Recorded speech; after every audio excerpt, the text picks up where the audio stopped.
Hello everyone. आज की class में हम लोग स्टडी करेंगे यूनिट एंड मेजरमेंट का एक new topic dimensional analysis.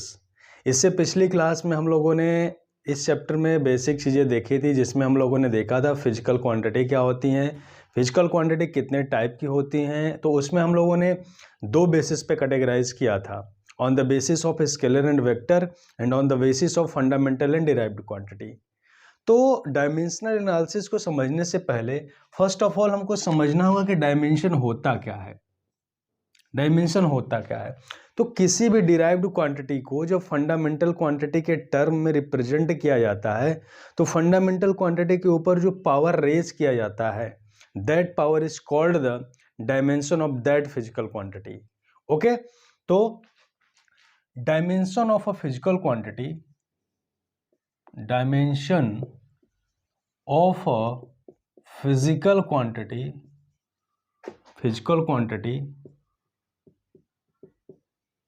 are the powers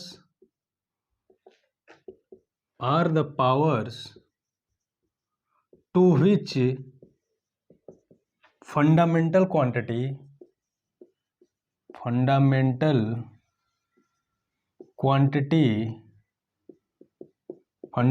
quantities must be raised to represent that physical quantity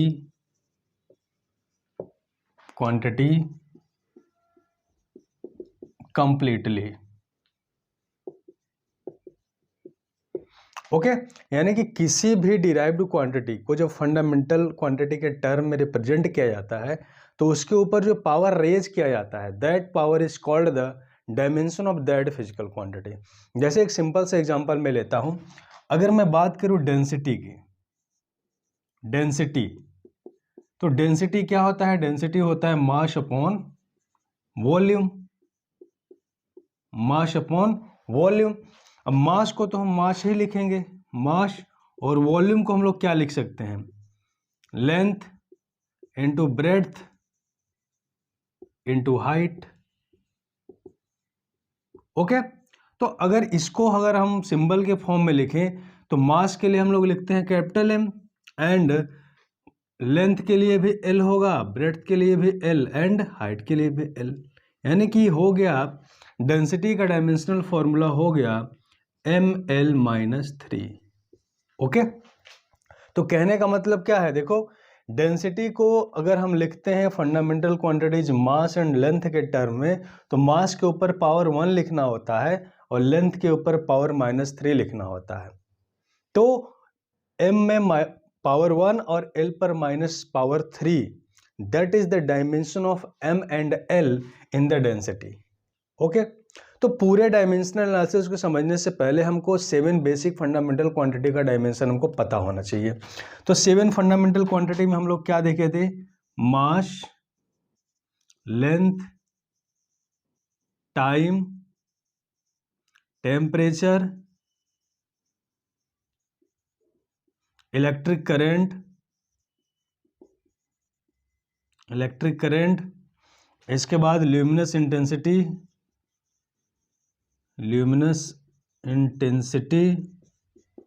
and last is amount of substance.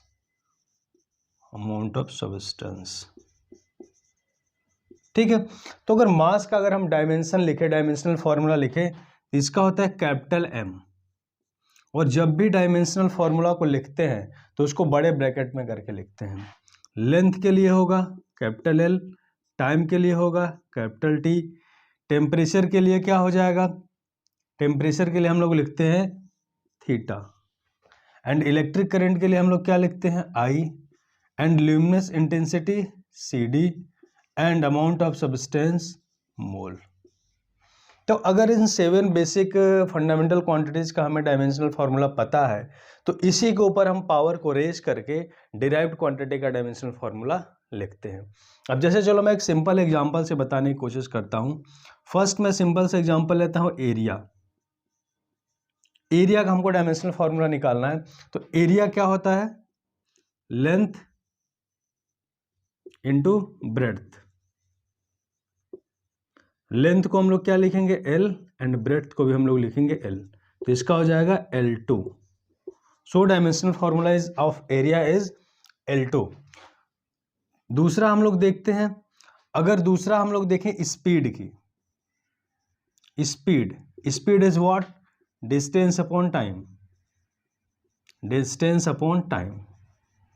तो distance को हम लोग क्या लिखेंगे L एंड टाइम को T। So dimensional formula of speed is LT-1। ठीक है। अब उसी तरीके से हम लोग देखें, सिंपल सा हम लोग देखते हैं एक्सेलरेशन। तो एक्सेलरेशन क्या होता है, change in velocity upon time. तो जो चेंज इन वेलोसिटी का डायमेंशन होगा वो स्पीड का ही डायमेंशन होगा। तो इसका डायमेंशन क्या हो जाएगा, LT-1 अपॉन T। सो इसका क्या हो जाएगा, LT-2। तो इस तरीके से हम किसी भी फिजिकल क्वांटिटी को, फंडामेंटल क्वांटिटी का अगर डायमेंशन हमको पता है तो उसके टर्म में रिप्रेजेंट कर सकते हैं। ठीक, एक और हम लोग लिखते हैं, चलो। फोर्स क्या होता है, M into A. M is mass, तो मास के लिए हो जाएगा कैपिटल M, और A is the acceleration, LT-2। तो फोर्स का हो जाएगा MLT-2। ठीक है। यहां पे देखो एक बात क्लियर करने वाली है कि इस पूरे को हमने यहां पे लिखा है force is equal to MLT-2। ठीक है। तो इस पूरे इक्वेशन को, अगर इसको हम इक्वेशन फर्स्ट कहें, तो इस पूरे इक्वेशन को डायमेंशनल इक्वेशन बोलते हैं। इसको बोलते हैं डायमेंशनल इक्वेशन। इस पूरे इक्वेशन को, force is equal to MLT-2, this is called the dimensional equation, and इसको, this is called the dimensional formula. Okay. And power of the dimensional formula is called the dimension of that physical quantity. यानी कि इसमें हम लोग क्या देख रहे हैं, M का पावर कितना है 1, L का पावर है 1 एंड T का पावर है -2। So these are called the dimension. तीनों चीजें क्लियर हुई। यानी कि अगर पूछा जाए कि फोर्स का डायमेंशन बताओ, तो फोर्स का डायमेंशन क्या बताओगे आप, फोर्स के डायमेंशन M में 1 है, L में 1 है एंड T में -2 है। This is the dimension. और इस तरीके से रिप्रेजेंट करने के तरीका को हम लोग बोलते हैं डायमेंशनल फॉर्मूला। और इस तरीके से इस तरीके से जब हम लोग लिखते हैं, force is equal to MLT-2, this is called the dimensional equation. I hope सारी चीजें क्लियर होगी। तो इस तरीके से किसी भी फिजिकल क्वांटिटी का हम डायमेंशन फॉर्मूला निकाल सकते हैं, अगर उसका हमें फॉर्मूला पता हो तो। कोई भी फिजिकल क्वांटिटी हो, जैसे कि अगर हमको कैपिटल G का निकालना हो, तो कैपिटल G क्या होता है, हम लोग रिलेशन पढ़े हैं, F is equal to G M1 M2 upon R square. तो यहाँ से अगर G की वैल्यू निकालें तो G क्या हो जाएगा, G हो जाएगा FR square upon M1 into M2। तो F का हो जाएगा MLT-2 एंड R स्क्वायर का हो जाएगा L2 एंड इसका हो जाएगा M2। सो व्हाट, इसको सॉल्व करेंगे तो आ जाएगा M-1 L3T-2। तो किसी भी फिजिकल क्वांटिटी का हम डायमेंशनल फॉर्मूला इजीली निकाल सकते हैं, अगर हमको यह पता हो कि वह फिजिकल क्वांटिटी किस फंडामेंटल क्वांटिटी से मिलकर के बनी है और इनमें रिलेशन क्या है। आई होप इतनी सारी चीजें आप लोगों को क्लियर होगी। ठीक, अब देखो इसके बाद आता है इसका यूज, एप्लीकेशन क्या है डायमेंशनल एनालिसिस का, इस डायमेंशन का एप्लीकेशन क्या है। तो एप्लीकेशन बहुत ही इंपॉर्टेंट है, तो देखते हैं हम लोग application of dimensional analysis.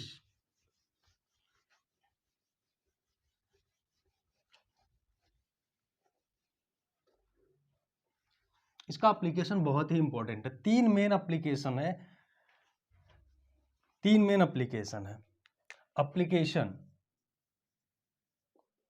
Application तो फर्स्ट एप्लीकेशन है to convert to convert a physical quantity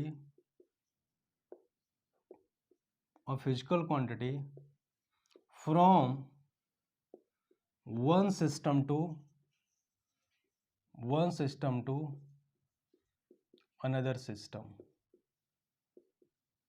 ठीक है, यानी कि एक फिजिकल क्वांटिटी को दूसरे से एक सिस्टम से दूसरे सिस्टम में कन्वर्ट करना हो तो इसका हम लोग यूज कर सकते हैं। जैसे मैंने कल भी बताया था कि अगर कोई फिजिकल क्वांटिटी Q है और एक सिस्टम में न्यूमेरिकल वैल्यू N1 है, यूनिट U1 है, और दूसरे सिस्टम में न्यूमेरिकल वैल्यू N2 और यूनिट U2 है, तो दिस इज द इक्वल, ये पूरा इक्वेशन क्या होगा, इक्वल होगा, N1 U1 is equal to N2 U2।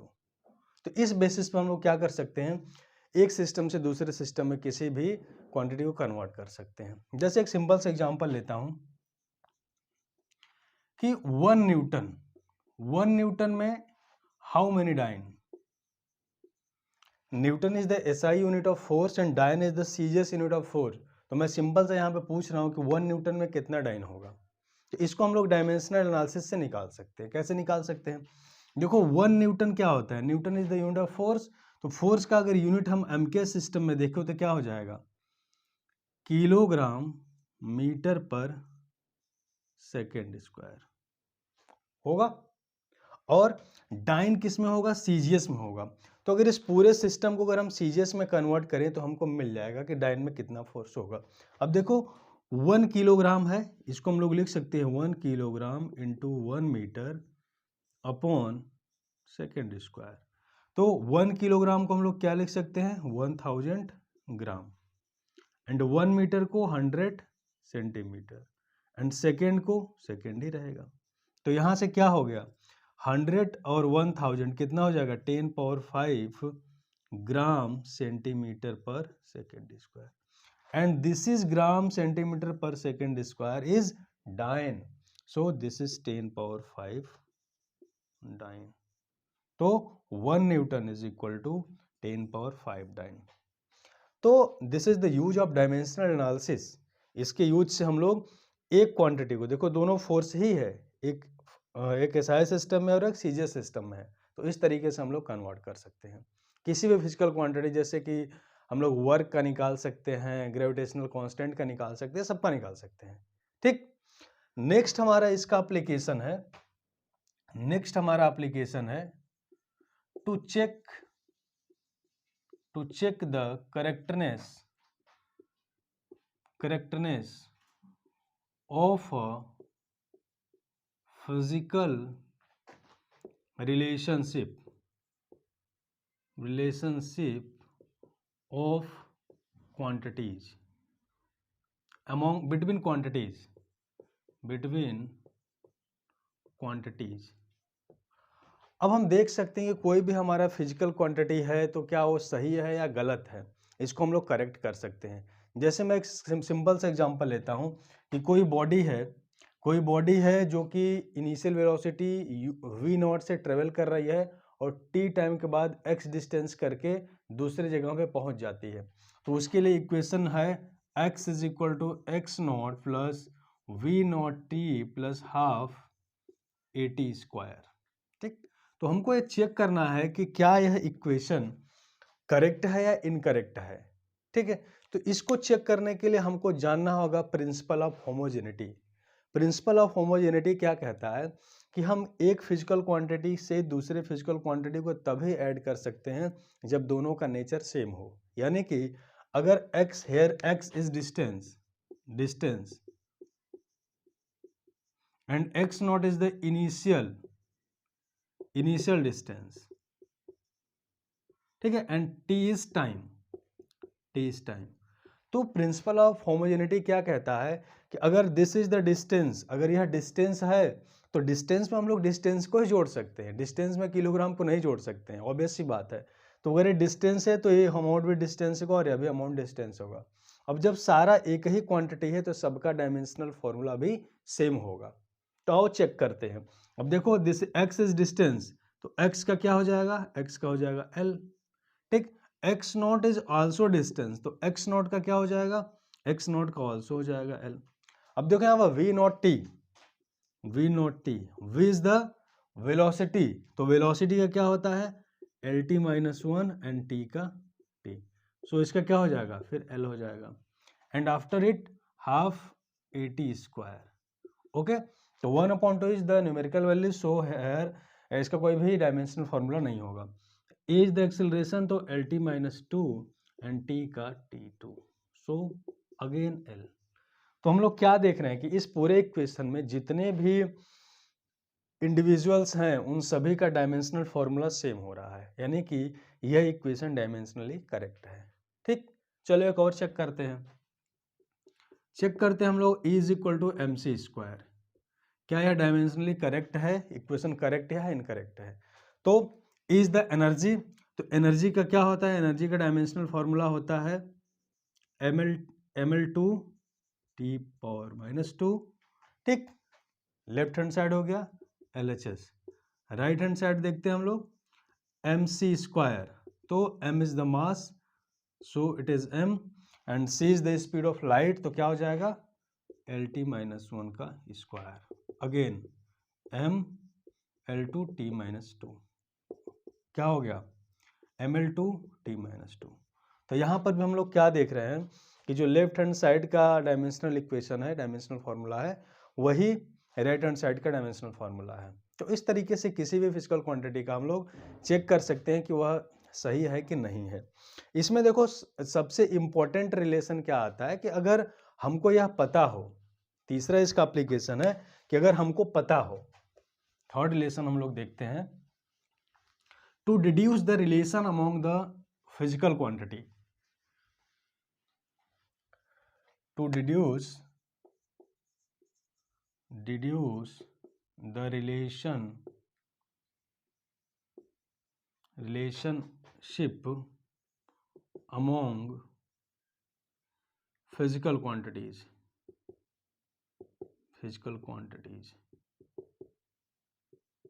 यानी कि अगर हमको यह पता हो कि कोई भी फिजिकल क्वांटिटी किस फंडामेंटल क्वांटिटी पे डिपेंड कर रही है, तो उनके बीच हम लोग एक रिलेशन निकाल सकते हैं, रिलेशन फाइंड कर सकते हैं। जैसे कि हम एक सिंपल सा एग्जांपल लेते हैं कि एक सर्कुलर पाथ है, ठीक है, एक सर्कुलर पाथ है जिस पर कि मास m का एक पार्टिकल है, जो v वेलोसिटी से रेडियस r के सर्कुलर पाथ पे मूव कर रहा है। तो इस कंडीशन में इस पर एक सेंट्रीपिटल फोर्स लगता है, सेंट्रीपिटल फोर्स वर्क करता है। तो हमको पता है कि इस पार्टिकल पे लगने वाला सेंट्रीपिटल फोर्स इसकी वेलोसिटी, इसके मास और इसके रेडियस पे डिपेंड करता है। तो इनके बीच हम एक फॉर्मूला क्रिएट कर सकते हैं, निकाल सकते हैं कि F और mvr में क्या रिलेशन होगा। तो आओ देखते हैं कैसे। यानी कि अगर सेंट्रीपिटल फोर्स इन तीनों पैरामीटर्स पर डिपेंड करता है, तो हम मान लेते हैं F is directly proportional to m power a v power b and r power c, यानी कि फोर्स डिपेंड करता है मास के पावर a पे, वेलोसिटी के पावर b पे एंड रेडियस के पावर c पे। ठीक है, तो इसको हम लोग कैसे कर सकते हैं, F is equal to k m power a v power b r power c। अब देखो अगर ये इक्वेशन वैलिड है, करेक्ट है, तो डायमेंशनली भी करेक्ट होगा, यानी कि जो लेफ्ट हैंड साइड का डायमेंशन होगा वही राइट हैंड साइड का डायमेंशन होगा। तो right the dimensional formula of both side, दोनों साइड का डायमेंशनल फॉर्मूला लिखो। F का हो जाएगा mlt minus two and k is the constant, so constant का कोई भी डायमेंशन नहीं होगा, this is the numerical value. m का हो जाएगा m power a and this is v velocity, तो lt पावर माइनस वन का power b and r is l power c। सो फिर इसको हम लोग थोड़ा सा और सिंप्लीफाई करते हैं, तो यहाँ पे क्या आता है m पावर a एंड यहाँ पे देखो l power b plus c and t power minus b and left hand side में क्या है mlt माइनस टू। अब देखो अगर दोनों लेफ्ट हैंड और राइट हैंड साइड एक दूसरे के इक्वल हैं, तो इनके डायमेंशन भी इक्वल होंगे, यानी कि जो पावर यहाँ पे m का होगा वही इसके बराबर होगा, L का पावर इसके बराबर और T का पावर इसके बराबर। तो यहाँ से हम लोग क्या देख रहे हैं, यहाँ से अगर A का वैल्यू देखें तो हम लोग क्या हो जाएगा, 1 हो जाएगा। एंड B प्लस C का वैल्यू हो जाएगा -2 एंड -V का वैल्यू B प्लस C का वैल्यू हो जाएगा 1 और -V का वैल्यू -2, तो B का वैल्यू 2, B का वैल्यू 2 हो जाएगा। अब B का value, this is equation first, this is second and this is equation third. तो इक्वेशन थर्ड से B का वैल्यू अगर सेकेंड में पुट करते हैं तो 2 + C = 1, तो C = 1 - 2 = -1। ठीक है, तो अगर हम ABC का वैल्यू इस इक्वेशन में पुट करते हैं, दिस इज इक्वेशन A, अगर इस इक्वेशन 1 में पुट करते हैं तो क्या हो जाएगा, यहाँ से हम लोग देखेंगे F = Km, A का वैल्यू कितना है, A power 1 and V power B 2 and R C power -1। सो इसको हम लोग लिख सकते हैं KmV²/R। Here K = 1, so F = mv²/R।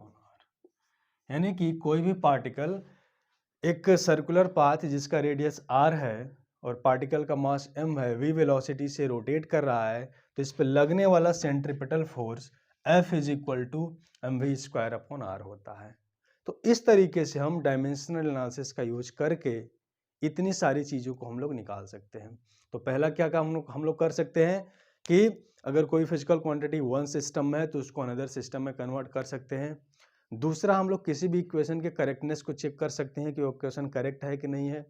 तीसरा, हम लोग अगर हमको पता है कि कोई फिजिकल क्वांटिटी किन किन पैरामीटर्स पे डिपेंड कर रही है तो उनके बीच हम लोग रिलेशन निकाल सकते हैं। तो आई होप सारी चीज़ें आप लोगों को क्लियर होगी। फिर भी अगर कोई डाउट होता है तो आप कमेंट सेक्शन में कमेंट करके ज़रूर बताइएगा। फिर मिलेंगे एक नए वीडियो में एक नए टॉपिक के साथ। तब तक के लिए थैंक यू।